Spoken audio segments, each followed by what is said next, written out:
roti baru tiap hari ya. Kita nikmati bersama terus. Dan kali ini tema kita seru.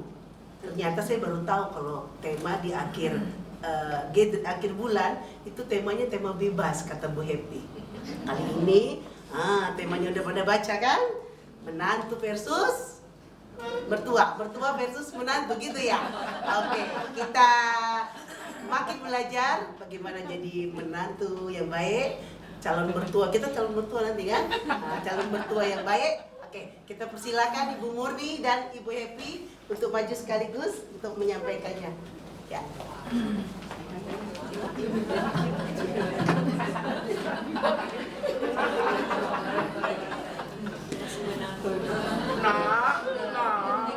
Kita mau balik ke kota Bethlehem. Bagaimana kalau engkau berdua balik cari jodoh, balik ke bahagia di sana. Mami mau pulang ke Bethlehem. Mami udah gak punya anak lagi. Baju jodoh itu mana dong? Pulang ya. Pulang ya orang.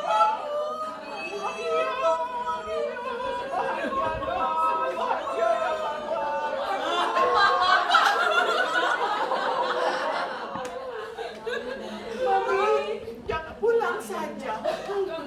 Mami tidak punya anak lagi. Bagaimana?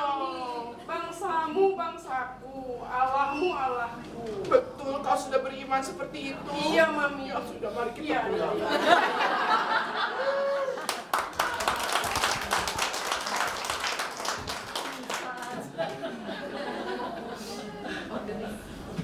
Oke, selamat pagi ibu-ibu. Pagi.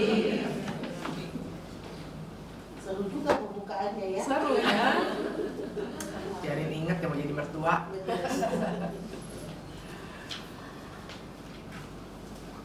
Oke, kita doa dulu ya.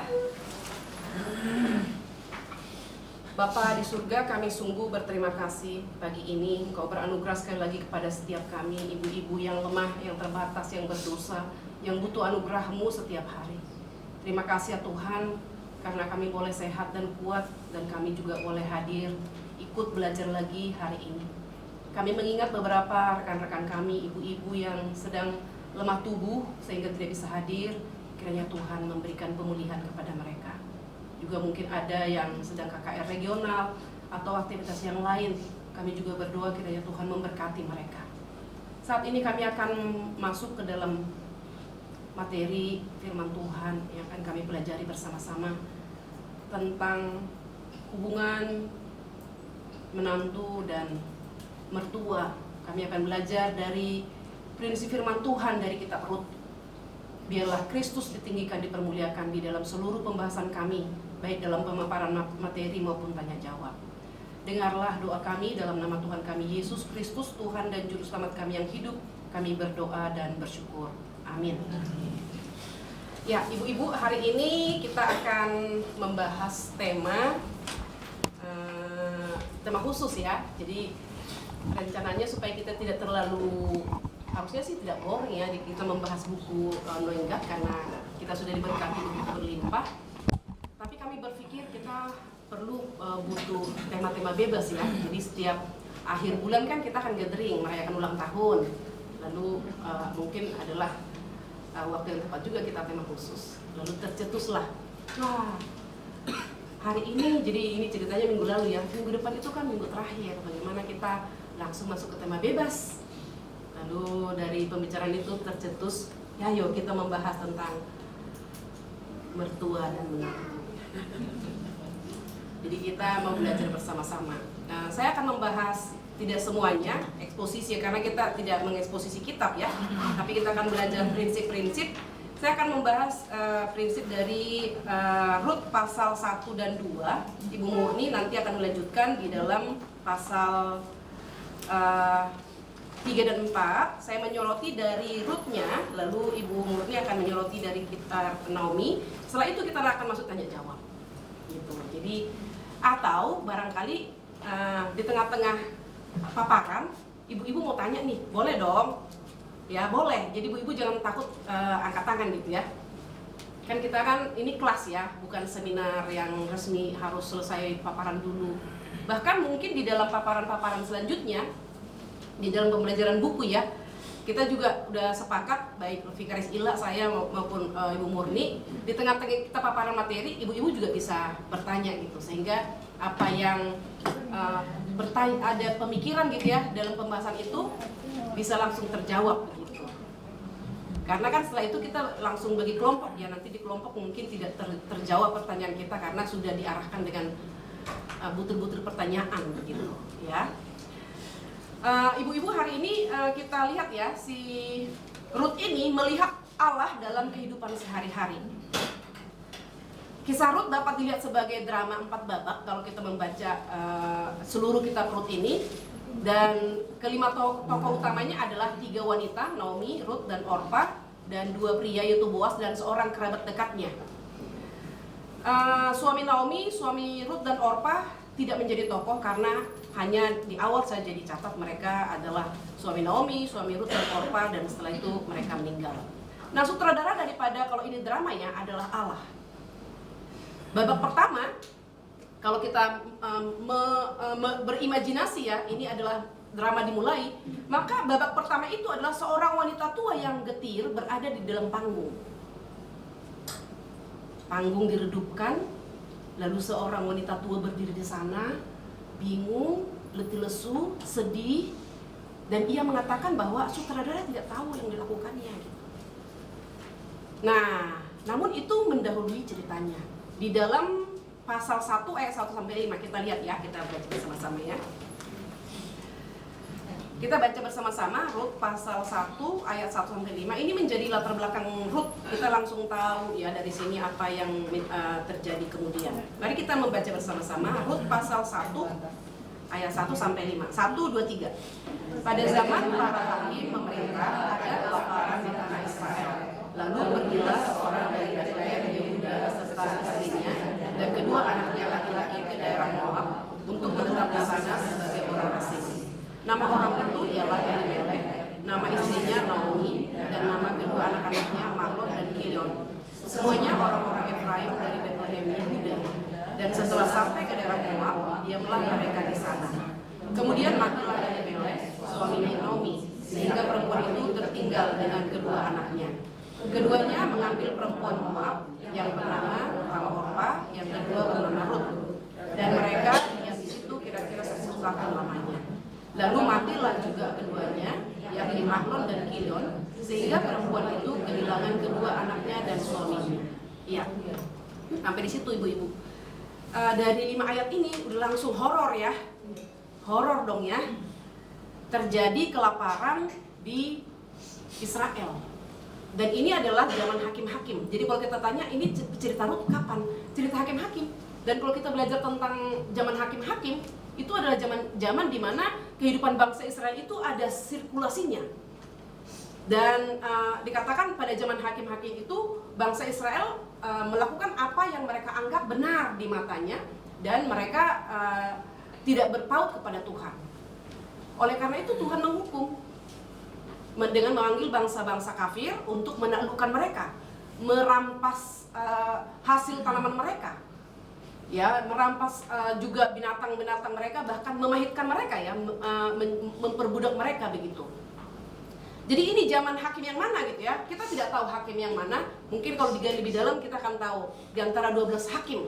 Ini Ruth ini berada atau semasa dengan hakim yang mana begitu ya? Tapi kurang lebih gambaran bangsa Israel seperti itulah. Jadi memang akan terjadi kelaparan karena mereka bekerja setelah harvest, panen mereka langsung dirampas oleh orang Filistin kah atau bangsa-bangsa lain gitu. Nah, jadi oleh karena terjadi kehidupan di sana dan dikatakan dalam Alkitab ya, Tuhan membangkitkan hakim untuk menyelamatkan mereka dari musuh-musuh. Selama kepemimpinan hakim itu hidup mereka tegak lurus dengan Tuhan. Tapi ketika hakim mati, kembali lagi mereka menyembah dewa dan menderita, lalu mereka berteriak, Tuhan akan panggil lagi hakim begitu ya, kurang lebih 12 hakim. Nah, jadi zamannya adalah pada masa hakim-hakim. Nah, penyerbuan yang ganas dan perang antar suku, pelanggaran hukum yang tidak terkendali yang terus-menerus itu adalah gambaran kitab hakim-hakim. Jadi itu adalah kehidupan yang dialami oleh Naomi, suami dan anak-anaknya di Israel.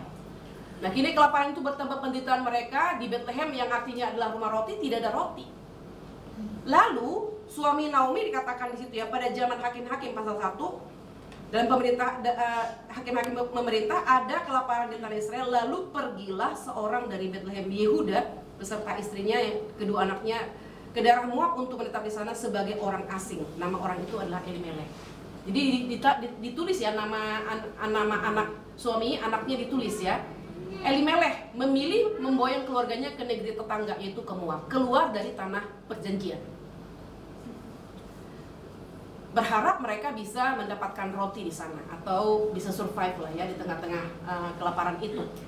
Meskipun perjalanannya ke Moab tidak jauh, tidak lebih dari 30 mil, sekitar 48 kilo dari timur Bethlehem. Ya, kalau 48 kilo, kalau saya pulang dari SKC ke Karawaci rumah saya akan buka Google Map. 35 kilo melalui kebun jeruk. Tapi kalau melalui Jor, pelabuhan, tol pelabuhan di sana itu sekitar 45. 10 kurang lebih 10 kilo bedanya. Jadi ada gambaran ya, tidak jauh. Tetapi jarak di dalam Alkitab sering diukur bukan dalam mil, tetapi jarak dengan Allah. Tanah Kanaan itu pada waktu perjanjian lama ya, kalau orang mau mengetahui seperti apa sih orang yang beribadah kepada Allah, maka mereka harus datang ke Israel. Karena yang mengenal Allah yang sejati, yang beribadah kepada Allah yang sejati, satu-satunya ada bangsa Israel pada waktu itu. Semua bangsa-bangsa di luar bangsa Israel adalah bangsa yang beribadah kepada banyak dewa. Mereka politeis, kata poli, banyak ya, teis Allah. Mereka percaya kepada banyak Allah, dewa-dewa. Dan di Moab itu mereka menyembah dewa Kamos ya. Jadi mereka tidak mengenal Allah yang sejati. Elimelek bersama istri anak-anaknya pergi meninggalkan Allah yang sejati ke negara yang menyembah dewa Kamos.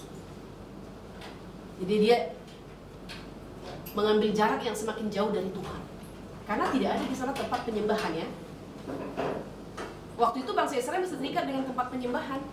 Tidak seperti kita sekarang, dimanapun kita bisa berdoa.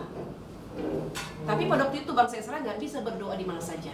Ya, selama di Moab keluarga ini menghadapi kehilangan. Langsung tadi di pasal yang pertama, Elimelek dan kedua anak laki-lakinya menikah dengan wanita Moab, itu yang diceritakan, dan drama dimulai dengan 3 janda. Itu tadi 3 janda yang di awal ya. 3 janda ya, dalam suasana suram tanpa harapan. Ya, dengan air mata. Jadi langsung 3 janda cerita ini. Sampai kepada ayat yang kelima saja udah langsung cerita 3 janda ya. Jadi Naomi di tengah panggung mendengar bahwa Bethlehem benar-benar menjadi rumah roti. Jadi kalau tadi saya sampaikan, scene yang pertama adalah seorang janda di tengah panggung suram menangis. 2 anak perempuannya belum ada di situ ya, anak mantunya itu. Tapi tadi karena kita tidak bisa membuat drama yang lebih lengkap, langsung 3 janda tadi menangis-nangis gitu ya. Nah, jadi Naomi sudah mendengar setelah dia kehilangan suami, 2 anaknya, dia mendengar bahwa sekarang di Yehuda sudah ada roti. Kelaparan telah berlalu. Maka makanan tersedia melimpah di Yehuda. Pasal 1 ayat 7-8 saya bacakan ya.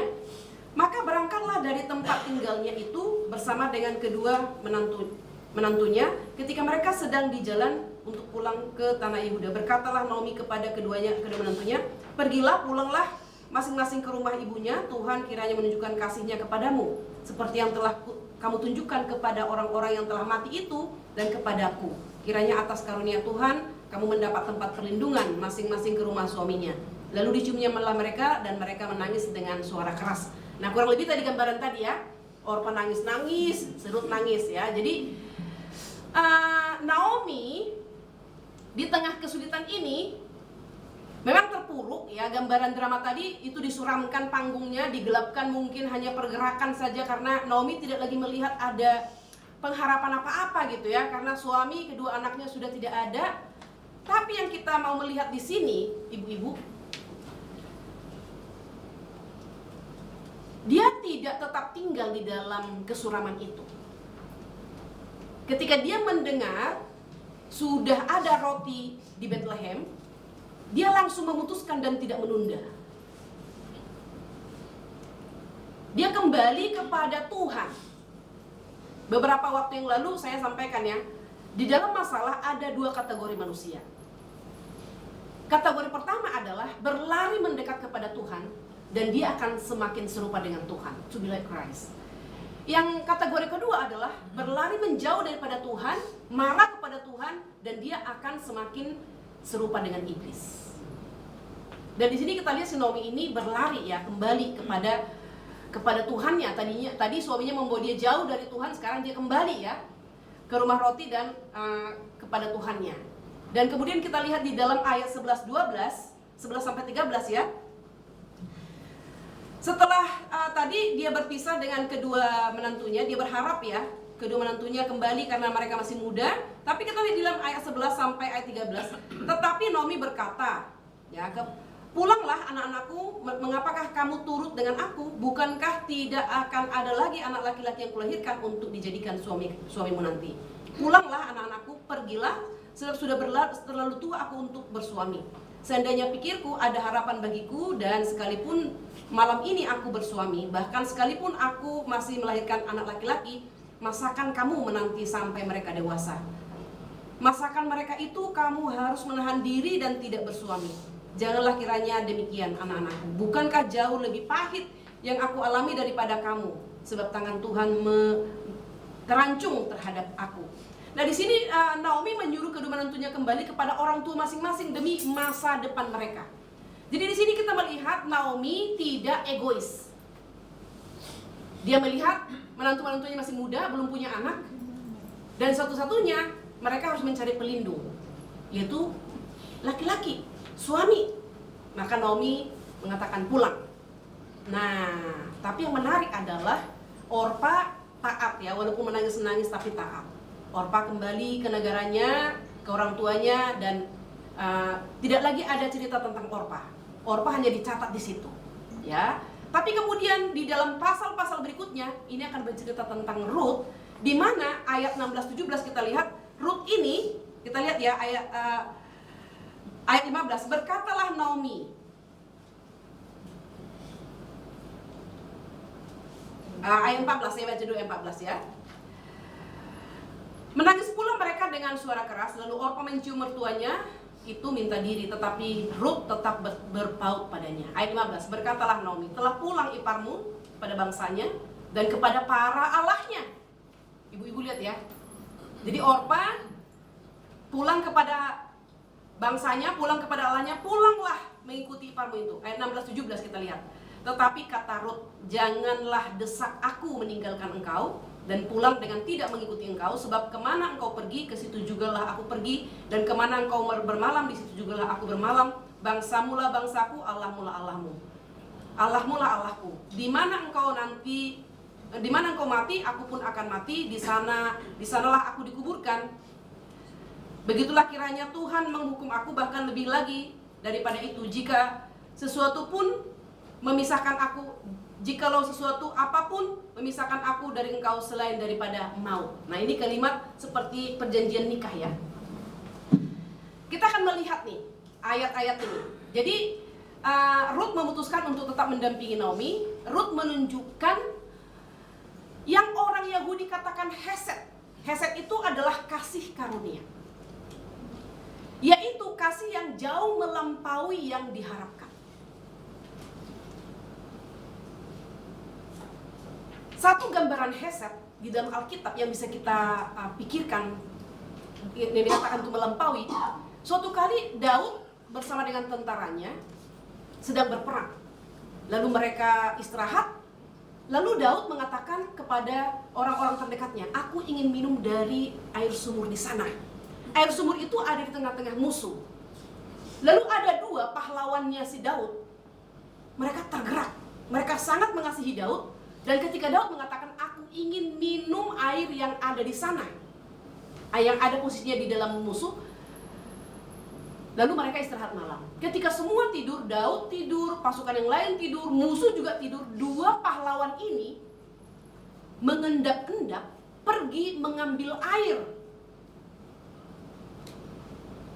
di daerah musuh. Dan mereka berhasil. Mereka membawa air itu dan mereka memberikan kepada Daud.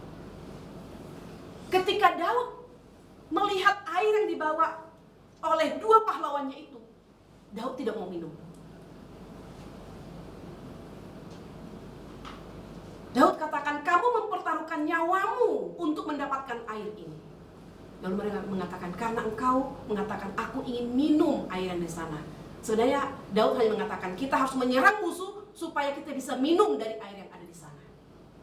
Tapi sebelum mereka menyerang musuh, dua orang ini mempertaruhkan nyawanya. Jadi di sini digambarkan pasukan Daud yang perkasa menunjukkan hasad kepada pemimpin kesayangan mereka. 100 tahun kemudian setelah peristiwa, Rut menunjukkan kasih yang melampaui yang diharapkan kepada Naomi. Dan nanti kita akan melihat mengapa Rut bisa memberikan kasih setia atau hasad kepada Naomi, mertuanya itu. Nah, Allah menunjukkan hasad kepada kita dengan mengorbankan anaknya sendiri untuk menebus kita, untuk membeli kita kembali dari dosa. Jadi hasad ini adalah kasih. Kalau kita bicara tentang kasih, itu adalah agape, ya, kasih Allah kepada manusia. Kasih yang tidak bisa kita kita tidak layak menerimanya. Daud juga merasa tidak layak menerima karena dua pahlawannya itu telah mempertaruhkan nyawanya, ya. Dan Rut adalah teladan yang luar biasa dari hasad, berdiri di persimpangan antara Moab dan Yehuda yang asing baginya. Dia memberikan kasih setia melampaui. Nah, ibu-ibu, kenapa dikatakan Rut ini adalah teladan luar biasa dari hasad, berdiri di persimpangan antara Moab dan Yehuda yang asing ini? Kita akan melihat bahwa keputusan Rut mengikuti Naomi itu bukan keputusan yang gampang. Itu keputusan yang sangat radikal. Waktu dia menikah dengan anak Naomi, beda bangsa, betul? Tapi laki-laki ini tinggal di negaranya. Sekarang laki-laki yang dinikahi yang beda negara ini, beda negara, beda agama ini, sudah meninggal. Harusnya selesai. Tapi ternyata maut yang telah memisahkan dia dengan suaminya ini tidak menyelesaikan hubungan dia dengan keluarga, ya, dengan bangsa, dengan keluarga yang beda bangsa ini. Kita akan melihat, ya, penyerahan diri tanpa ragu yang dilakukan oleh Rut di dalam ayat yang ke-16 tadi, ya. 3 area dalam kehidupan Rut yang dipengaruhi oleh penyerahan tanpa ragu kepada Allah. Yang pertama, teman baru. Yang kedua, lingkungan baru. Yang ketiga, iman yang baru. Nah, teman baru. Rut mengatakan kepada Naomi, bangsamu lah bangsaku. Artinya, ya, Rut tidak mungkin dapat bertumbuh lebih dekat pada Allah Israel jika ia tetap berada di antara bangsa Moab atau bangsanya sendiri. Bangsamu lah bangsaku. Dia mengidentifikasi dirinya sama dengan mertuanya. Saya melihat di sini, ibu-ibu, kalau sampai Rut, saya pikir Naomi, Orpa juga tentunya, ya. Tapi di sini kita melihat mendapat kasih karunia adalah Rut. Kalau sampai mereka mengasihi ibu janda yang tua ini, yang sudah kehilangan suami dan anak-anaknya, itu tidak mendadak mereka mengasihi ibu janda ini. Penginjilan yang paling efektif terhadap anggota keluarga kita yang tinggal serumah atau tinggal dekat dengan kita, yang banyak berhubungan dengan kita, adalah integritas hidup kita atau hidup kita yang diubahkan. Sering sekali kita sulit menginjili anggota keluarga, tapi melalui hidup yang diubahkan oleh Tuhan, hidup yang melakukan perintah Tuhan, itu menjadi pra-evangelism yang di waktu yang kemudian akan memudahkan, atau yang namanya pra-evangelism berarti mempersiapkan hati anggota keluarga kita untuk waktu yang sudah ditentukan oleh Tuhan, Injil didengar, maka dia akan merespon Injil itu. Jadi hidup kita. Maka saya percaya Ruth bisa mengasihi Naomi karena Naomi, dia tidak hanya tahu Allah, tapi dia mengenal Allah. Dia tidak hanya mengenal Allah, tapi dia menghidupi pengenalannya akan Allah.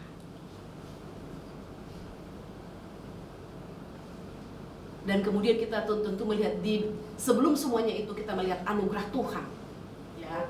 Dengan singkat kita bisa katakan Ruth ini adalah umat pilihan, telah dipilih Tuhan sebelum dunia dijadikan. Dengan gampang kita bisa mengatakan ini ya.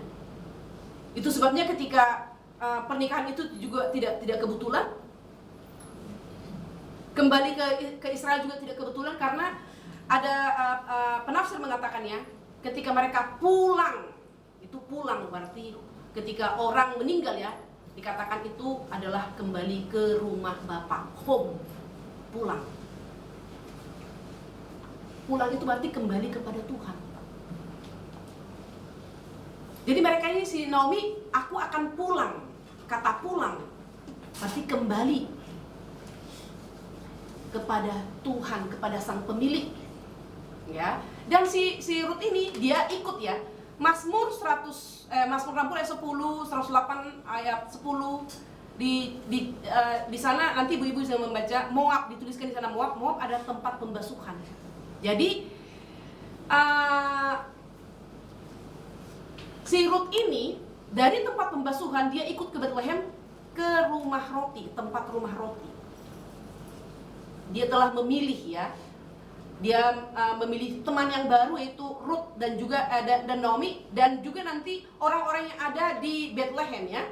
Amsal 13 ayat 20 dikatakan, apakah masih ada menjadi pertanyaan kepada kita ya, apakah masih ada orang-orang Moab dalam tanda kutip yang menyembah Kamos, atau orang yang tidak percaya kepada Tuhan, atau orang Kristen tapi menjaga jarak dengan Tuhan, yang secara perlahan-lahan merusak pertumbuhan kita jika kita menghabiskan waktu terlalu banyak dengan mereka. 1 Korintus 15:33, apakah persahabatanmu menyebabkan kehidupan rohanimu membeku?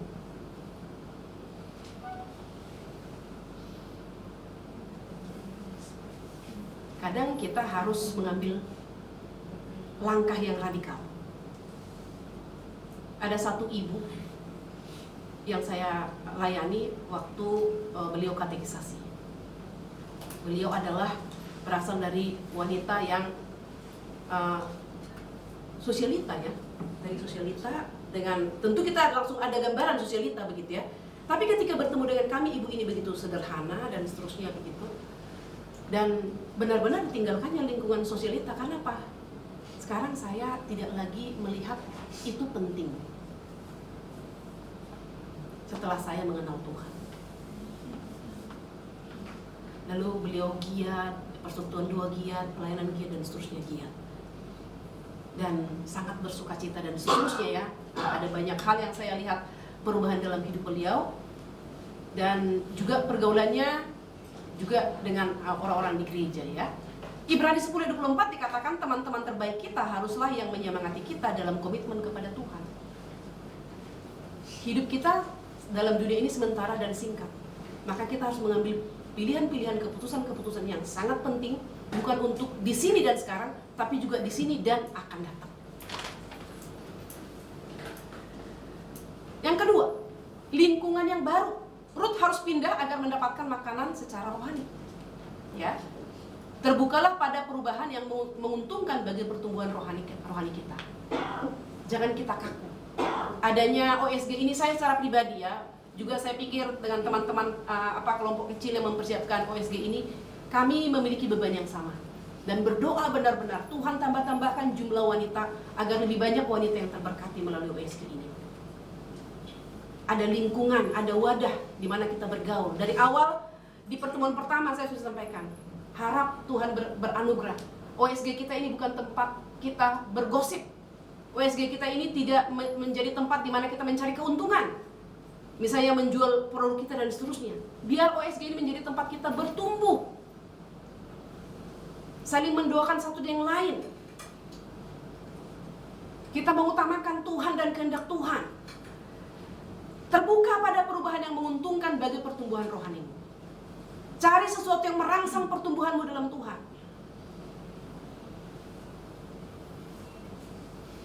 Nonton drama Korea mungkin berjejak yang sama dengan OSG mungkin ada, tapi itu tidak mempertumbuhkan rohani kita. Meet up dengan teman-teman yang lain dan seterusnya lah, banyak hal. Kalau kita mau membuat alasan 1001 bisa kita buat, tapi itu semua tidak mempertumbuhkan rohani kita. Dan kita bersyukur ya ada slot ya, ada slot hari Rabu jam 10 sampai jam 12 kita bisa belajar bersama-sama. Budaya kita telah memengaruhi pola perilaku kita. Budaya ya. Jadi kita perlu belajar budaya kekristenan ya. Tidak langsung radikal, tidak berbudaya. Jadi tetap ada budaya, tetapi kita melihat ada budaya yang sesuai iman Kristen, ada budaya yang tidak sesuai iman Kristen. Ruth harus meninggalkan hal-hal yang akrab dan nyaman baginya agar ia dapat menerima yang terbaik dari Allah di dalam kehidupannya. Meninggalkan hal-hal yang akrab dan nyaman. Ini juga menjadi pilihan dan keputusan kita, Ibu. Sering sekali akrab dan nyaman itu kita sulit lepaskan. Atau sebaliknya, kita mengejar kenyamanan dengan menghalalkan banyak hal, bahkan menghalalkan kebenaran. Ya. Yang ketiga, iman yang baru. Ruth pindah dari agama palsu ke agama yang sejati. Ruth itu dari agama politeis dan masuk kepada agama monoteis, perpindahan agama. Jadi ini semua yang dialami oleh Ruth ketika dia melihat sosok seorang mertua ya. Dan langkah yang dipilihnya ini membawa sesuatu yang baru kepadanya. Pilihan Ruth itu memang mahal harganya, tetapi imbalannya jauh melebihi penanaman modal ya. Di dalam Matius pasal 19:29 dikatakan 100 kali lipatnya adalah suami yang saleh, seorang anak laki-laki yang akan menjadi kakek Raja Daud, dan dia dimuat dalam silsilah Yesus Kristus. Jadi Ruth ini, wanita Moab ini, ketika dia mengambil langkah yang radikal, meninggalkan negaranya, agamanya, dia mendapatkan 100 kali lipat. Namanya kemudian dicatat menjadi silsilah ya di dalam Tuhan Yesus. Nah, kemudian kita melihat juga Ruth ini ya dipuaskan oleh tangan surgawi. Ibu-ibu, wanita menjadi utuh bukan karena pernikahan atau karir, karena ia akan kecewa dan tidak puas. Satu kali waktu kami kuliah, saya kuliah S2, Ibu Maria ngumpulin kami. Lalu ditanya, waktu itu kita masih single semua ya, ditanya, mau menikah nggak? Mau menikah nggak? Mau dong Bu, siapa yang tidak mau menikah gitu kan? Biasa ya, yang belum menikah pengen menikah, yang sudah menikah, ya, janganlah dijawab ya. Janganlah dijawab, simpan dalam hati aja. Oke, pengen menikah gitu kan? Oke. Apa tujuan pernikahan gitu ya? Kalau kamu pengen menikah, kira-kira apa tujuan pernikahan menurut kamu? Kenapa kamu kejar pernikahan itu? Biasalah ya, hamba Tuhan kan. Supaya menurut pernikahan saya mempermuliakan Tuhan. Ibu Maria bilang, yang lain lah, yang lain dulu.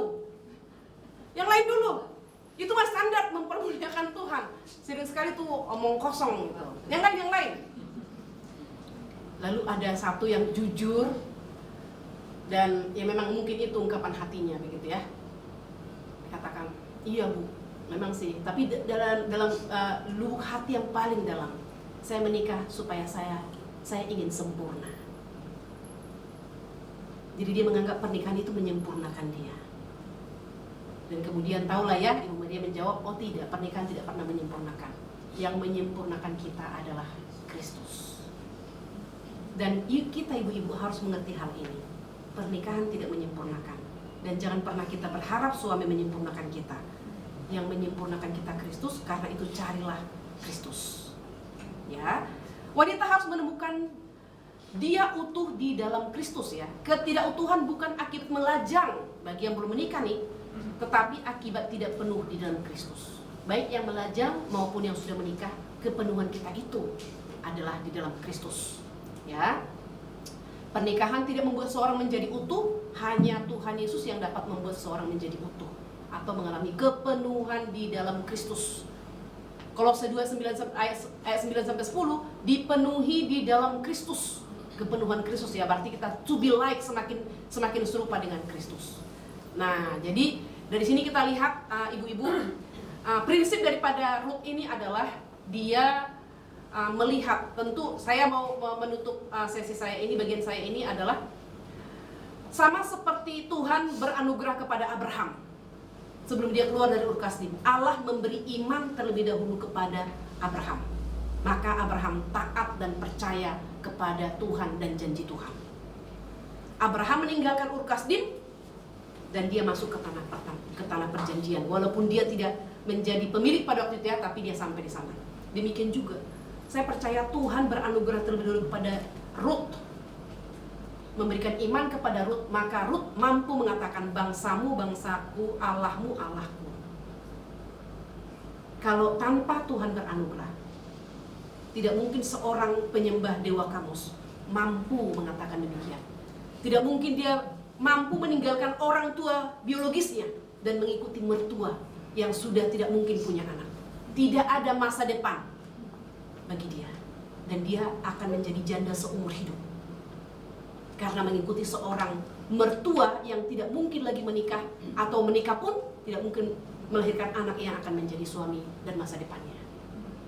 Dan di sini kita lihat pekerjaan Tuhan di dalam diri seorang Rut, didahului oleh anugerah Tuhan ya.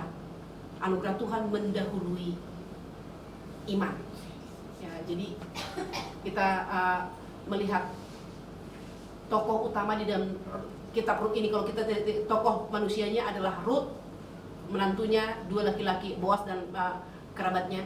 Tapi saya mau mengatakan tokoh utama atau sutradara daripada kitab Rut ini adalah Tuhan yang merancang kehidupan Rut sedemikian. Terima kasih. Saya serahkan kepada Ibu Murni. Terima kasih Ibu Evi. Kayaknya udah dirangkum semua nih. Belum. Kita prakteknya aja ya.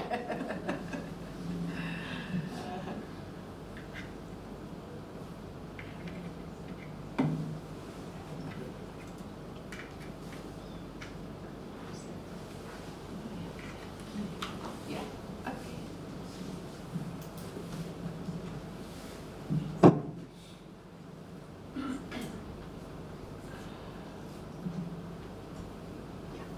Oke Ibu, kita kan kepengennya jadi begini nih. Saya prakteknya saja ya, sudah diuraikan semuanya. Ibu-ibu, kita pengennya, kita dalam kehidupan kita itu pengennya antara mertua dan mantu tuh seperti ini, iya kan? Sangat nyaman, bisa bersama, bisa berdoa bersama dan sebagainya. Tapi ibu-ibu, kalau kita lihat daripada tadi yang sudah dipresentasikan oleh Ibu Happy, kita melihat hidup itu penuh dengan keputusan. Dan itu kita akan lakukan tiap hari, baik keputusan kecil maupun keputusan besar. Pertanyaannya adalah, waktu kita mengambil keputusan dalam kehidupan, dan terutama orang-orang yang sudah mengikut Tuhan ya, kepada siapa waktu kita mengambil keputusan itu, kita itu berdoa dan kemudian punya hikmat. Kalau dilihat Elimelek, Mahlon, dan Klion itu, ketiganya itu mati kan? Kemudian tinggal 3 janda, Naomi, Rut, dan Orpa. Dan kalau kita lihat dari seluruh cerita, Rut mengizinkan kedua anaknya itu menikah dengan gadis Orpa. Karena pernikahan Mahlon dan Klion itu terjadi setelah Elimelek meninggal.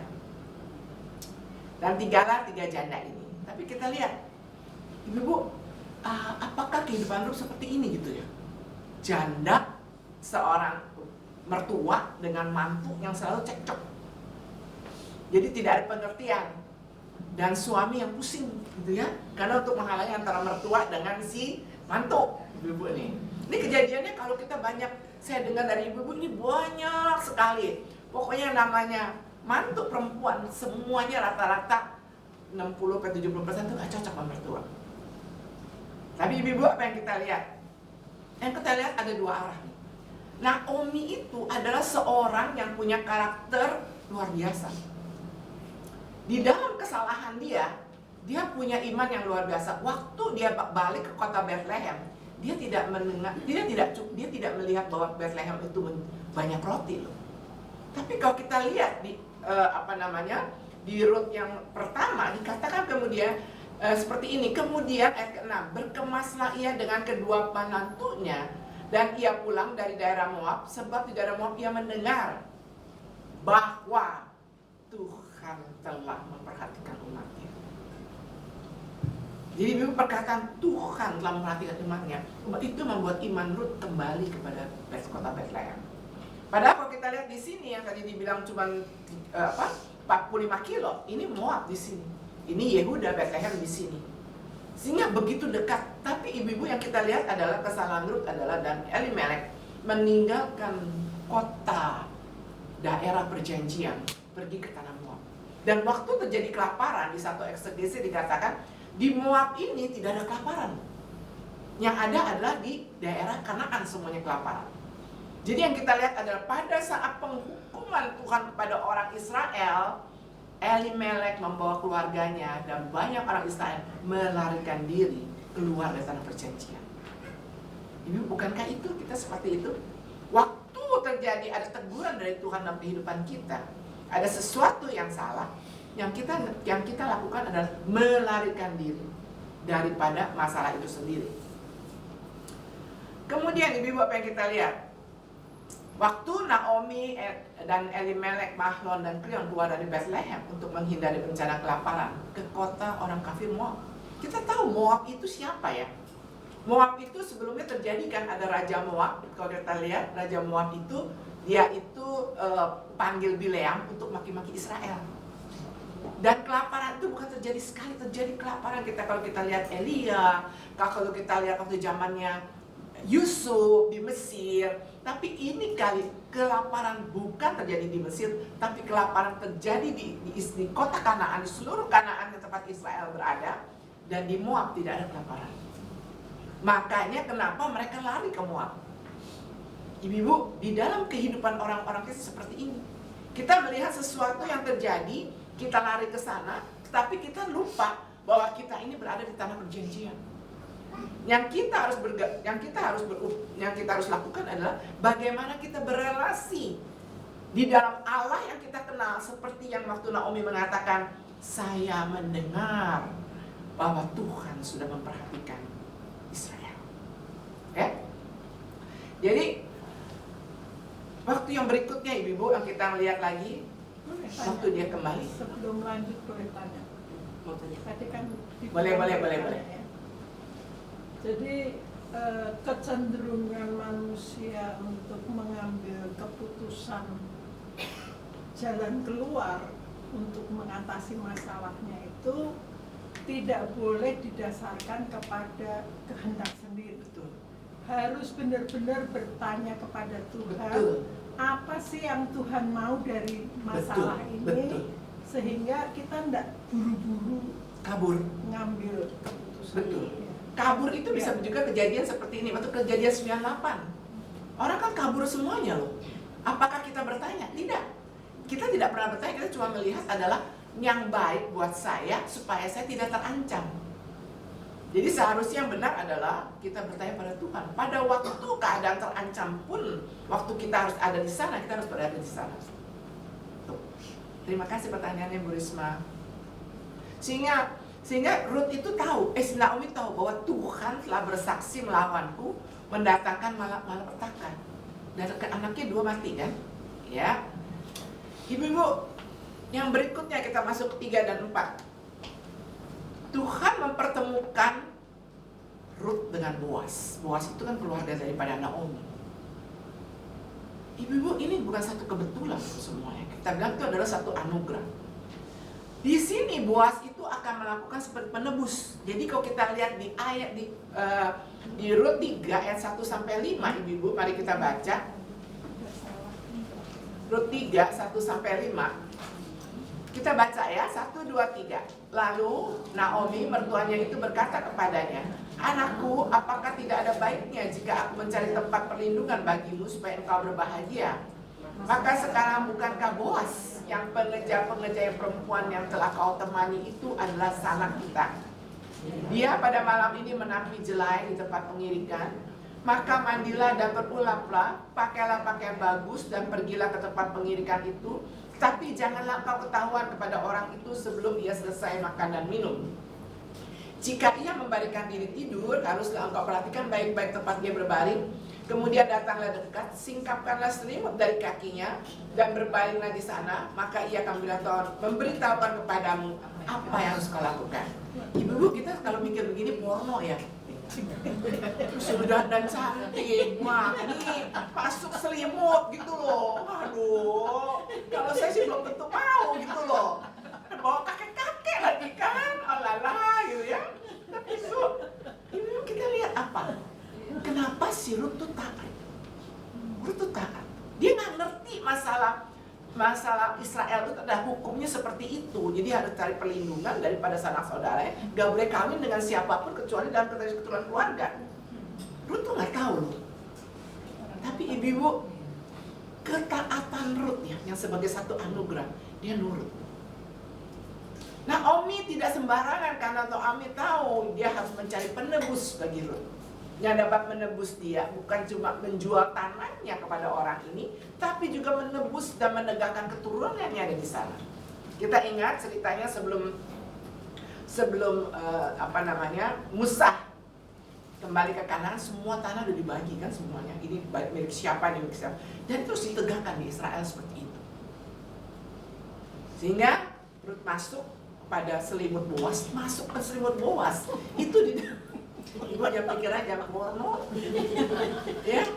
Jadi di kaki Boas itu ibu-ibu itu yang dia selimut itu berarti dia sebagai wanita mencari perlindungan. Bukan untuk merayu loh. Jadi di dalam bangsa Israel itu ada satu kebudayaan. Pada waktu seorang wanita yang sudah janda mencari perlindungan, dia boleh masuk kepada selimut, tetapi di bawah kakinya, bukan di badan, tentu di bawah. Itu artinya mencari perlindungan. Dan hanya boleh kepada sanak keluarga yang dianggap sebagai penebus. Ya ibu jangan. Oke, terus. Jadi istilah penebus ibu-ibu dalam bahasa Ibrani disebut Gaal atau Goel. Kitab Rut ibu-ibu menggambarkan konsep penebusan. Ini nggak main-main loh ibu-ibu. Dan perlindungan terutama dalam konteks hubungan keluarga dan tanggung jawab sosial. Sebagai penebus, Boas bertanggung jawab terhadap seluruh keluarga dari dia punya family, punya keturunan. Dan pada saat dia harus membeli, kalau Naomi mau menjual tanahnya dan ladangnya, dia harus mengambil jandanya. Itu ketentuannya, peraturannya seperti itu. Jadi Boas sebagai kerabat bertanggung jawab sebagai penebus bagi keluarga Naomi. Inilah yang sedang dilakukan Naomi melalui Rut, berusaha mendapatkan kembali tanah keluarganya yang akan dijual, bukan yang terjual, yang akan dijual, dan menegakkan nama Mahlon yang telah mati melalui seorang penebus. Kenapa ibu-ibu Naomi harus ambil tanah itu kembali dan ditegakkan? Dia nggak punya uang kan? Tanahnya ada, tanah itu belum ditempatin siapa-siapa. Tapi ibu tanah itu harus ditegakkan atas nama supaya keturunannya tetap ada di situ. Dan itu hanya bisa kepada sanak keluarganya. Berikut ibu-ibu, di dalam perjanjian lama si profesor daripada Andrew Hill mengatakan, baik hukum penebusan tanah dan perkawinan dimaksudkan untuk melestarikan keluarga dan tanah, yang merupakan soal-soal perjanjian kitab pertama. Keduanya merupakan ketetapan sosial yang dengannya janji-janji dalam perjanjian Tuhan dapat terwujud. Goel menyediakan cara untuk memperoleh kembali berkat perjanjian yang terancam hilang. Kenapa tanah itu balik ini? Itu tanah Kanaan itu masih balik kepada konsep perjanjian. Perjanjian covenant bahwa pada saat Kanaan direbut, itu adalah tanah itu adalah sebagai tanah yang Tuhan anugerahkan di dalam 12 suku itu, iya kan? Jadi ibu-ibu, di sana ada berkat perjanjian. Kalau tanah itu tidak ada lagi di dalam keturunannya, seakan-akan itu terancam hilang. Dan dengan demikian dapat menjadi gambaran tepat dari kasih karunia Allah. Secara terus-menerus Allah bertindak sebagai Goel bagi Israel.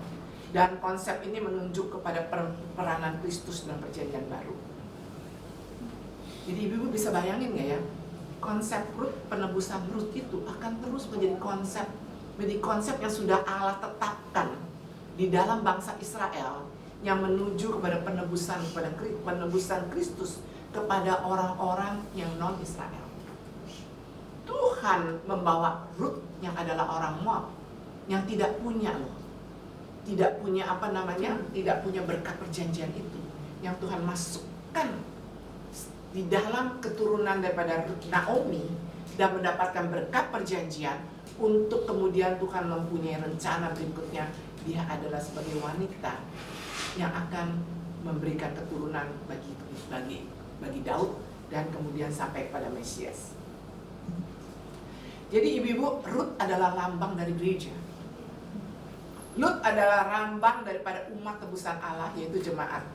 Baxter menjelaskan Rut digambarkan sebagai gereja karena Rut adalah orang asing, dia orang Moab dan tidak mempunyai bagian dalam perjanjian Tuhan. Sama loh seperti kita tidak punya bagian dalam perjanjian Tuhan, tapi Tuhan kasih kita di dalam Kristus sehingga kita masuk di dalam perjanjian itu sendiri. Namun karena bernaung di bawah perlindungan sayap Tuhan Allah Israel, ia mendapat belas kasihan dari Boaz, yang artinya di dalam dia ada kuat kuasa. Penebusan Kristus yang tanpa syarat menjadi dasar betapa besar kasihnya kepada manusia yang berdosa, sebagaimana manusia yang telah jatuh dalam dosa dan tidak dapat bersatu dengan Allah. Kasih Allah kepada orang berdosa telah menyelamatkan orang-orang pilihannya melalui penebusan oleh Kristus, dipersatukan dengan Kristus, beradopsi sebagai anak-anak Allah. Rut adopsi masuk ke dalam perjanjian. Pada waktu dia masuk dalam perjanjian, kasih karunia itu luar biasa, ibu-ibu. Allah melihat siapakah Rut. Dikatakan Rut adalah seorang wanita dengan the noble character, the woman with the noble character. Luar biasa, ibu. Apa artinya, ibu? Wanita yang begitu rendah hati, wanita yang melihat mertuanya yang pernah punya kepahitan, pernah meninggalkan Bethlehem, pernah meninggalkan tanah perjanjian dan kembali kepada tanah perjanjian. Dia melihat ketaatan mertuanya, walaupun ada kesalahan dalam mertuanya. Ibu, bagaimana dengan kita? Apakah pada waktu saya menjadi mertua, saya akan menjadi seperti Naomi? Dengan karakter, tindakan, dan sebagainya. Saya lebih dahulu mengasihi mantu saya. Dengan tindakan dan karakter saya, mantu saya bisa melihat Allah yang saya senang. Ibu, apa yang terjadi dengan wanita? Wanita paling demen punyain, gerojokin nasihat. Wanita tuh kalau kita, saya sih ngeliat ya, kalau kita WhatsApp satu nih, tek gitu kita bilang, begini, terus langsung keluarlah ayat, keluarlah video, keluarlah apa. Ibu, pada saat seseorang itu tidak bisa berpikir atau sedang dalam terpuruk, ibu, jangan kasih ayat kebanyakan, satu cukup. Jangan kasih video kebanyakan. Tapi ibu, bertindaklah dengan karaktermu. Engkau menunjukkan kasihmu. Di dalam keterpurukannya, itu engkau juga merasa betapa besarnya kesulitan dia. Pada waktu engkau melihat, memberikan simpatimu yang begitu luar biasa, ibu-ibu, engkau tidak sadar engkau mengangkat dia, memberikan dia ketopang dan kekuatan. Ibu-ibu, saya percaya Naomi itu menopang mantunya waktu kehilangan suaminya begitu besar, sehingga kenapa kedua mantunya itu mau ikut sampai udah sampai kemudian dia suruh dia pulang mantu. Tidak ada mantu mau ikut mertua seperti itu, ibu. Tapi Naomi adalah seorang yang luar biasa. Di dalam kesulitan, di dalam kesalahan, kita banyak punya kesalahan loh. Kita banyak mengambil keputusan salah. Tapi di dalam keputusan dia mengatakan, Allah sudah memperhatikan kembali kota Bethlehem. Di sana ada makanan. Dia tahu langsung kesalahannya. Karena itu jangan panggil aku lagi orang yang menyenangkan. Panggil aku marah. Pahit, sangat pahit. Tapi Allah berkarya dalam kehidupan Naomi, berkarya dalam kehidupan Rut. Sehingga pada saat yang sama kita melihat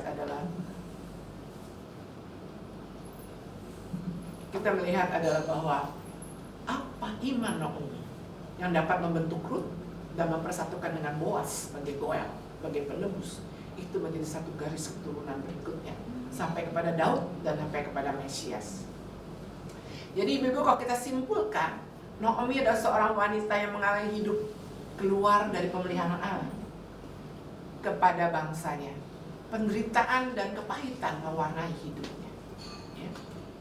Naomi banyak teladan bagi menantunya. Ia mengasihi mantunya dan hidupnya menjadi saksi hidup tentang Allahnya.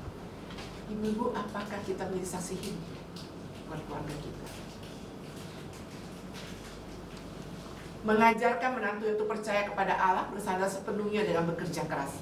Waktu dia sendirian, itu yang namanya Rut, ibu-ibu. Saya ngeliatnya, aduh, gimana sih ya orang biasanya hidupnya enak, tiba-tiba harus ngambilin jelai loh, sebagai apa ya, kalau kita bilang pemulung ya. Nah, sampai waktu dia ketemu dengan Boaz di Rut 2 itu, ibu, dia bersujud. Dia bilang, siapa saya?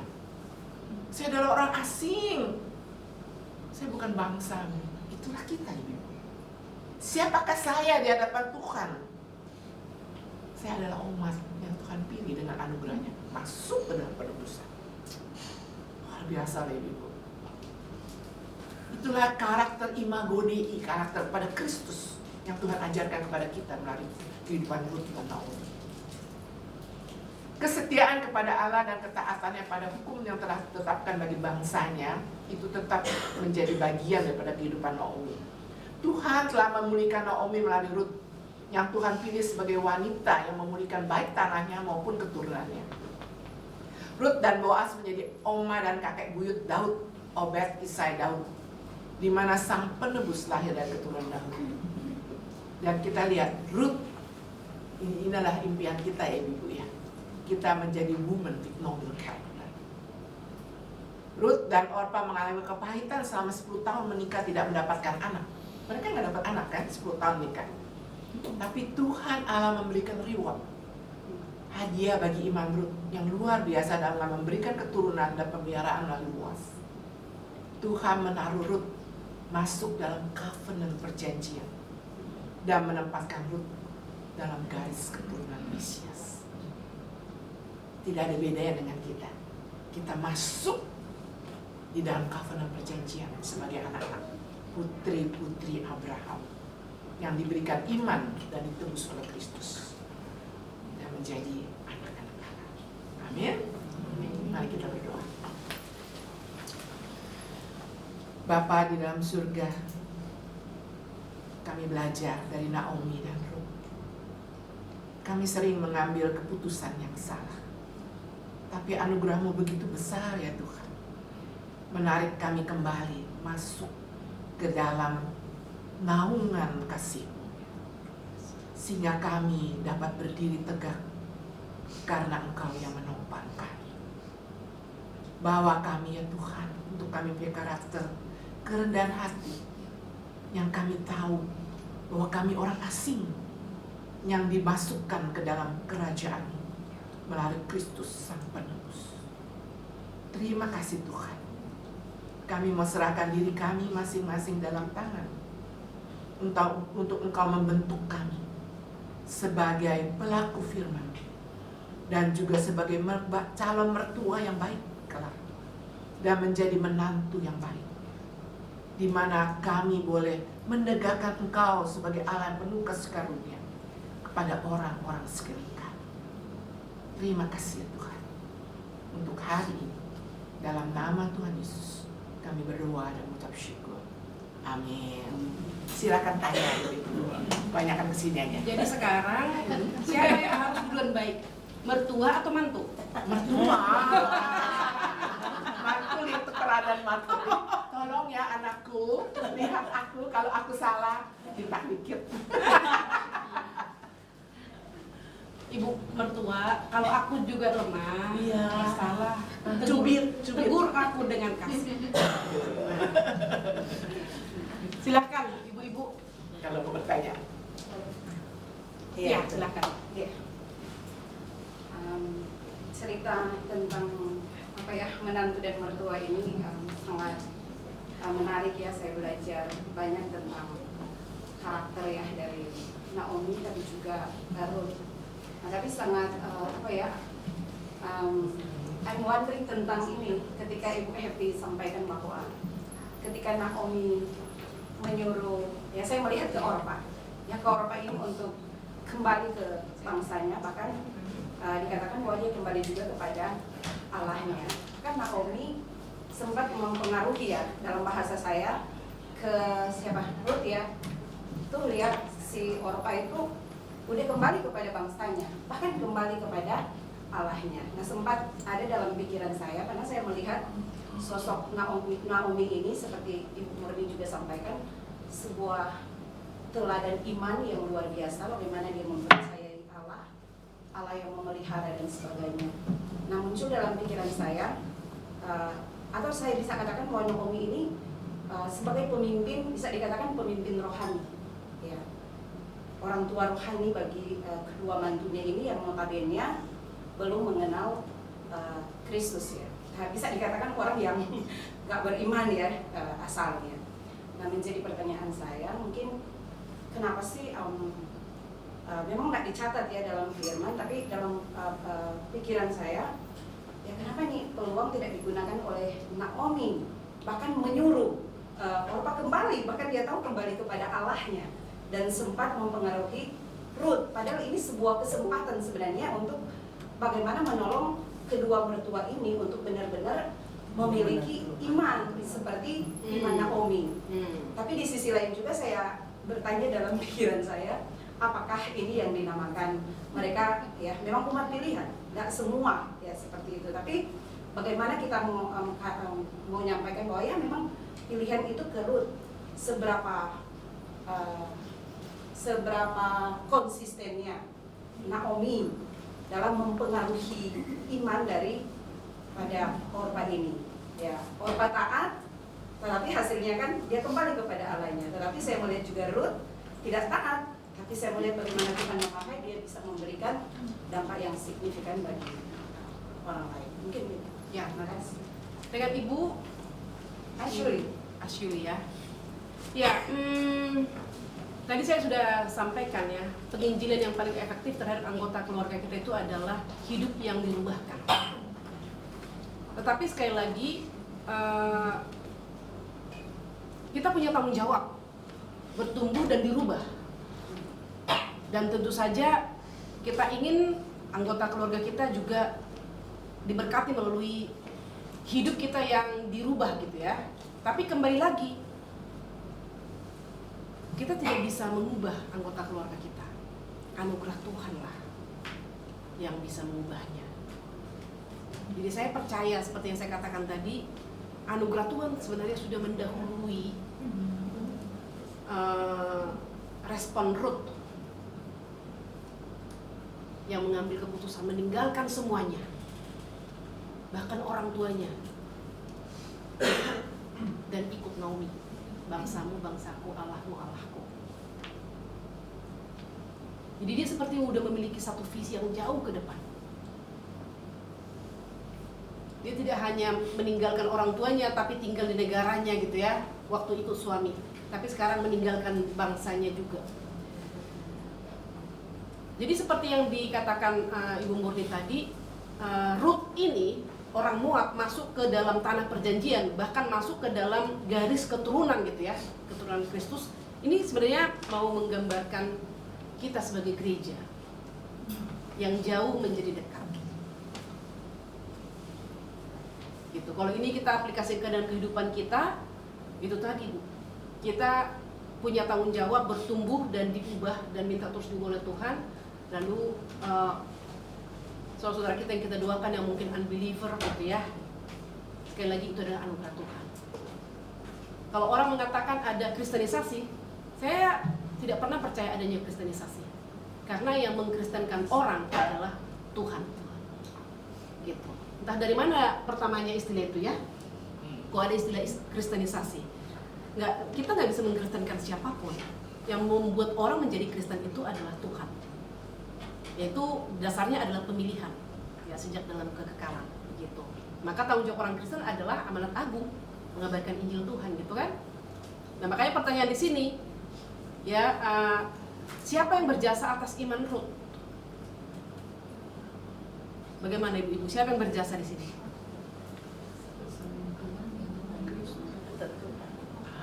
Allah ya, satu-satunya ya, kasih karunia. Karena pilihan. Jadi bukan Naomi. Kasih karunia. Bukan Naomi. Naomi itu menjalankan panggilannya, ya menghidupi imannya begitu kan? Lalu karakternya juga mengikuti imannya kan begitu. Mungkin saya bisa tambahkan ya. Ya. Tadi kan pertanyaannya kenapa Naomi bilang kembalilah kepada mangsamu dan Allahmu. Kita sebenarnya di situ sudah melihat ada dua Allah, Allah yang sejati dan Allahnya orang Moab, Allah palsu. Allah palsu. Si Orpa itu pasti sama-sama menerima yang sama dengan Ruth, menerima kasih karunia, maksudnya seluruh pelakuan dan penginjilan daripada Naomi dari karakter dan perbuatannya. Tapi yang ceklekkan rohaninya itu nggak bisa Naomi. Harus Tuhan, karena itu kasih karunia. Orpa memang dia tahu, kita kalau jadi mertua, saya udah jadi mertua soalnya. Kita tahu gejala anak kita kayak gimana. Jadi dia tahu bahwa Orpa itu tidak sungguh-sungguh mau ikut ke Bethlehem. Maka waktu dia tawarkan, kita harus kasih kebebasan, kita sebagai mertua harus memberikan right kepada mantu kita. Right itu dan keputusan itu harus dia putusin, bukan kita. Makanya ibu jangan suka suruh orang mutusin buat hidup ibu ya. Ibu itu suka begitu soalnya. Minta orang lain mutusin buat kita. Nanti waktu terjadi apa-apa yang kita salahin orang itu. Jangan ini. Makanya Naomi saya bilang dia bijak sekali. Dia mendorong dulu pulang. Dia tahu Orpa kembali kepada bangsa dan Allahnya, tetapi Ruth sudah tumbuh iman. Dia bilang Allahmu, Allahku, bangsamu, bangsamu. Nggak bisa dari ucapan itu keluar dari mulut Ruth, kecuali Tuhan yang cerdikan mata rohani untuk melihat seberapa besar arah Israel yang disembah oleh Naomi. Ya ibu-ibu, cukup bu. Terima kasih. Ya. Dari diskusi ini yang saya pengen tekankan kepada kita semua ya. Kalau kita dipilih jadi anak Allah, dibuat percaya sama Dia, itu anugerah yang luar biasa, harus kita hormati dan harus kita hargakan. Melalui hidup yang benar, hidup yang seperti Tuhan. Tidak tanggung-tanggung loh apa yang Tuhan buat ketika kita percaya sama Dia. Karena Tuhan itu memilih ya. Kita tidak ada modal untuk datang sama Tuhan, untuk percaya, nggak ada modal. Ya, bagaimanapun hebatnya menginjil kita, nggak ada modal. Kalau kita nggak dipilih Tuhan. Tapi kalau kita dipilih Tuhan, mari kita hargakan itu sungguh-sungguh.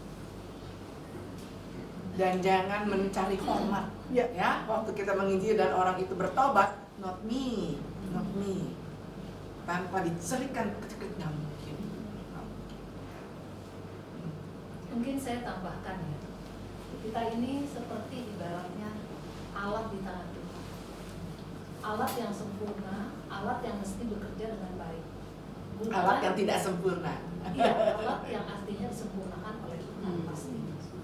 Dan dia harus bekerja dengan baik atas suruhan si pemegang alat itu, yaitu Allah itu sendiri. Siapapun orang. Terima kasih. Belakang tadi ada yang angkat tangan? Belakang ya, silakan. Bu, saya sedikit berpikir ya Bu ya, terkait tadi kan masalah pengambilan keputusan ya Bu. Pada saat kita mau mengambil satu keputusan, sebaiknya kita bertanya kepada siapa, kita bertanya kepada Tuhan. Tapi kan pada realitanya itu kita juga manusia berdosa yang kadang-kadang juga nggak peka. Maksudnya ini beneran jawaban Tuhan atau enggak, atau ini yang maksudnya kadang-kadang kan nggak tahu ya jawaban Tuhan itu lewat apa gitu. Kalau mau dibilang lewat pikiran kita juga ya nggak 100% benar, lewat perasaan kita juga nggak 100% benar gitu kan. Nah dalam cerita ini tadi kan berkali-kali kita disebutkan itu maksudnya bahwa waktu ada kelaparan itu dan dibawa, maksudnya mereka melarikan pindah pergi ke Moab, itu seperti suatu kesalahan, keputusan yang salah karena mereka melarikan diri dari Tuhan. Tapi di sisi lain saya berpikir mungkin nggak sih dalam kesalahan itu adalah Tuhan yang sengaja membuat itu jadi satu kesalahan keputusan yang seolah-olah salah, sehingga akhirnya mereka jadi bertemu dengan perempuan Moab gitu loh. Kalau mereka tidak pindah ke Moab pada saat itu, ya mungkin mereka nggak akan ketemu dengan Ruth dan nggak ada cerita Ruth ke Israel gitu. Nah jadi sequence-nya tuh sebetulnya cara berpikirnya tuh yang benar tuh seperti apa itu. Terus yang kedua mungkin saya berpikir nggak dicatat ya di dalam Alkitab penyebab kematian dari kedua anak ini. Iya.